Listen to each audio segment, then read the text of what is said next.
A ver, yo es probable que sea mi incompetencia o mi ignorancia jurídica, pero no sé si es un problema mío de ignorancia o es algo general. Está claro que todo el mundo hablamos de que si no se cambia,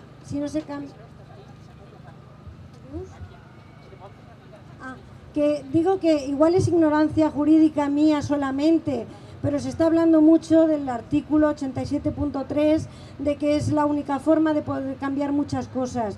Sé que es complicado, alguna información tengo, pero no lo tengo claro. Y no sé si soy solo yo, porque he hablado con más gente y mucha gente no lo tiene claro. Sé que es complicado y no sé cómo se puede hacer eso.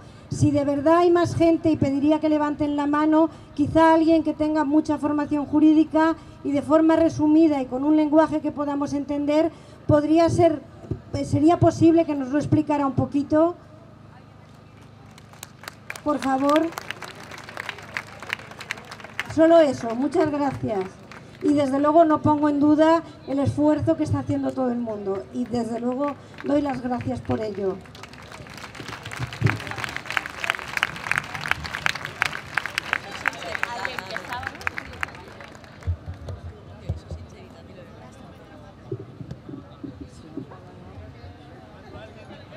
Bueno, pues vamos a dar paso al siguiente, si no hay nadie que...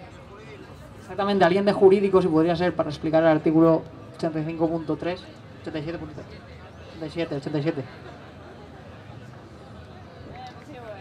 Bueno, pues a ver si se acercan más tarde. ¿Por allá levanta la mano? Perfecto. Pues acércate hasta aquí si puedes. O bueno. Vale, lo siento. Hola, buenas tardes. No esperéis que yo os vaya a dar una solución porque no la tengo. Solo soy un abogado y nada más. Está claro que el artículo 87.3, aunque es un derecho, también es un límite. Es decir, ¿grito? Pero explícalo. A ver, me explico. El artículo 87.3, que lo que hace es desarrollar, se desarrollan, perdón dicho, mediante una ley. Esa ley es una ley orgánica. Lo habéis podido ver en todos los folletos que tienen por aquí los compañeros. Y evidentemente, si es una ley orgánica, no se puede modificar aunque presentemos 500 o 2 millones de firmas. No sirve de nada. Pero la Constitución tiene más artículos. Y hay el artículo 29, que regula el derecho de petición, que también tiene una ley que la desarrolla. Ese derecho está pensado para las peticiones que queramos hacer que no podamos hacer por otro cauce. Solamente tenéis que presentar un escrito con vuestras peticiones, identificaros, ir a cualquier registro público, al ayuntamiento, a la Generalitat, a correos, presentarla en los partidos políticos. ¿Qué va a servir de algo? No lo sé. Pero si cada uno de vosotros presenta un escrito, tienen la obligación de contestaros en el plazo de 3 meses. Y si no contestan, es un derecho que está recogido en el título 1 de la Constitución como un derecho fundamental.